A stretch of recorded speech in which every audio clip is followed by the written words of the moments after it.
बिस्मिल्लाहिर्रहमानिर्रहीम। मेरे प्यारे मुसलमान भाइयों, पहला वीडियो देखो। मेरा मकसद अल्लाह माफ़ फरमाए तंज करना नहीं या ऐब ज़ाहिर करना नहीं। अगर ये मुसलमान है अल्लाह नु ईमान ते सलामत रखे। अगर यह औरत गैर मुस्लिम है अल्लाह फिर भी तंदुरुस्ती सेहत नसीब फरमाए। पहला वीडियो देखो, फिर मैं कुछ बात अर्ज करना।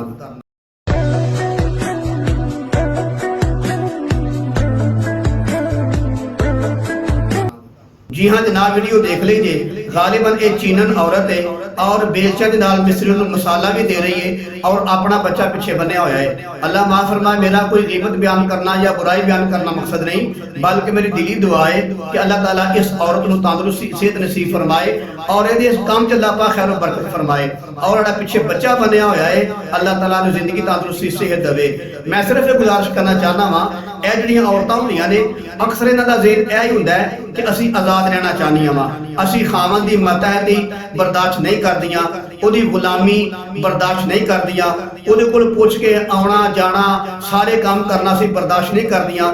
ਇਹ ਖਾਵੰਦ ਦੇ ਮਾਮਲੇ ਤੋਂ ਬਿਲਕੁਲ ਆਜ਼ਾਦ ਹੁੰਦੀਆਂ ਨੇ, ਜਿਹਨੂੰ ਅੱਜ ਕੱਲ੍ਹ ਪਾਕਿਸਤਾਨ ਦੀਆਂ ਔਰਤਾਂ ਕਹਿ ਰਹੀਆਂ ਨੇ ਗੁਲਾਮੀ ਨਹੀਂ ਆਜ਼ਾਦੀ। ਅਸੀਂ ਆਪਣੇ ਸ਼ੋਹਰਾਂ ਕੋਲੋਂ ਆਜ਼ਾਦੀ ਚਾਹੁੰਦੀਆਂ ਵਾ। ਤੇ ਮੈਂ ਆਪਣੇ ਪਾਕਿस्तान ਦੀਆਂ ਧੀਆਂ ਭੈਣਾਂ ਬੇਟੀਆਂ की गुजारिश करना चाहना वा कि मोहतरमा देख लो, ਇਹ ਉਹੀ ਔਰਤਾਂ ਨੇ ਕਿ ਜਿਹੜੀਆਂ ਆਂਦੀਆਂ ਨੇ ਕਿ ਅਸੀਂ ਆਜ਼ਾਦੀ ਚਾਹੁੰਦੀਆਂ ਵਾ, ਅਸੀਂ ਆਜ਼ਾਦ ਹੋਣਾ ਚਾਹੁੰਦੀਆਂ ਵਾ। ਤੇ ਅਗਰ ਤੁਸੀਂ ਵੀ ਆਜ਼ਾਦ ਹੋਵੋਗੀਆਂ ਤੁਹਾਨੂੰ ਪੁੱਛਣ ਵਾਲਾ ਕੋਈ ਨਾ ਹੋਵੇਗਾ।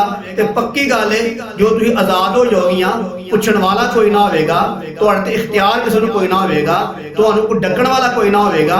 ਫਿਰ ਜੋ ਚਾਹੋਗੇ ਤੁਸੀਂ ਕਰੋਗੀਆਂ ਨਾ, ਫਿਰ ਪੱਕੀ ਗੱਲ ਹੈ ਜਿਹੜਾ ਸ਼ੋਹਰ ਹੈ ਉਹਦਾ ਫਿਰ ਹੱਕ ਨਹੀਂ ਨਾ ਬਣਦਾ ਕਿ ਤੁਹਾਡੀ ਖਿਦਮਤ ਕਰੇ, ਤੁਹਾਨੂੰ ਦਵਾ ਲਿਆ ਕੇ ਦੇਵੇ, ਬਿਮਾਰ ਹੋ ਹਸਪਤਾਲ ਲੈ ਕੇ ਜਾਏ ਜਾਂ ਕਿਸੇ ਆਮ ਡਾਕਟਰ ਕੋਲ ਲੈ ਕੇ ਜਾਏ ਜਾਂ ਸਬਜ਼ੀ ਲਿਆ ਕੇ ਦੇਵੇ ਜਾਂ ਤੁਹਾਨੂੰ ਕੱਪੜੇ ਲਿਆ ਕੇ ਦੇਵੇ ਜਾਂ ਤੁਹਾਡੇ ਘਰ ਦੀਆਂ ਸਾਰੀਆਂ ਜ਼ਰੂਰਤਾਂ पूरियां करे या खाण पीण का बंदोबस्त करे। तो जिन्ने बंदोबस्त खावत शोहर करता है फिर ओदा हक नहीं बनता कि वो पूरा करे, क्योंकि जो तुसीं ओदे मतहत रहना ही नहीं, ओदी गुलामी इख्तियार करनी नहीं, ओदी गल मन के घर बहना ही नहीं, फिर ओदा भी हक नहीं बनता कि तुहाड़ियां सारियां जरूरतां पूरियां करे। जो तुहाड़ियां जरूरतां पूरियां नहीं करेगा फिर तुसीं बाहर जाके इंज ही मेहनत करोगियां ते मजदूरी करोगियां, जिहड़ा बच्चा होएगा उहनूं पिछे पाओगियां, खुद मुंडियां के जाके या कुड़ियां दे नाल जाके इंज ही बाहर मेहनत मजदूरी करोगियां।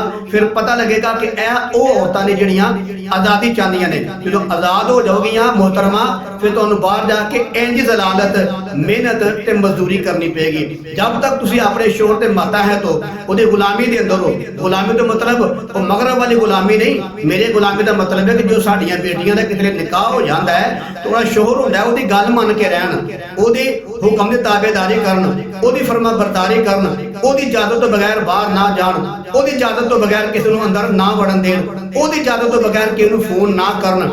यह गुलामी है, यानी कोई गल मन के रहन, इत्तिबा फरमा बरदारी औरतां करके रहन। मेरा मकसद यह गुलामी है। तो जो तुसां गुलामी ओहदी बर्दाश्त नहीं करनी फिर पक्की गल है शोहर दे जिम्मे तुहाड़ियां जरूरतां पूरियां करना भी नहीं। एक दूजी बात है अजकल के दौर के अंदर भी ऐरे डंगर ने, ऐरे मज्जां ने, गावां ने, कट्टियां कट्टे ने, ऐरे डंगर ने, ये भी अगर मालक दी मर्जी के मुताबिक आउन जान ना बाहर इन्हां नूं कोई हाथ नहीं लांदा। मालक किले तो खोलदा है, बड़े अदब नाल चरान जांदा है, बड़े प्यार मुहब्बत नाल चारदा है, फिर घर लैके आउंदा है, उन्हां नूं नवांदा है, तारी लवांदा है, फिर पट्ठे पांदा है, चोखर पांदा है, अच्छे तरीके नाल खिदमत करदा। क्यों? वो मालक दियां जान लगे भी मन के जांदियां ने ते आउण लगे भी वो मज्जां ते डंगर गल मन के आउंदे ने। जदों सारी गल मालकां दी मनदियां ना ते मालक ऐनी इज्जत अदब एहतराम करदा ते बाहर दा बंदा उन्हां नूं मारदा भी नहीं। अगर कोई मारे ते मालक गल पै जांदा कि मेरी मझ तू क्यों मारना पिया, लेकिन ओ मझ ओ डंगर, मैं डंगरां दी गल पै करना, ओ डंगर ते मझ जेहड़े मालक दी नहीं मनदे किला पटा के नस जांदियां ने, बाहर जाके शोखियां हो जांदियां ने, कदी किसी दे पैरे च मुंह मारदियां ने, कदी किसी दे पैरे च मुंह मारदियां ने, फिर लोग उन्हां नूं फेंटी लांदे ने, उन्हां नूं डंडे मारदे ने, सोटे मारदे ने, रस्सियां मारदे ने, हत्ता कि उन्हां नूं मजदूर भी कदी कदी कर छड्डदे ने। क्यों?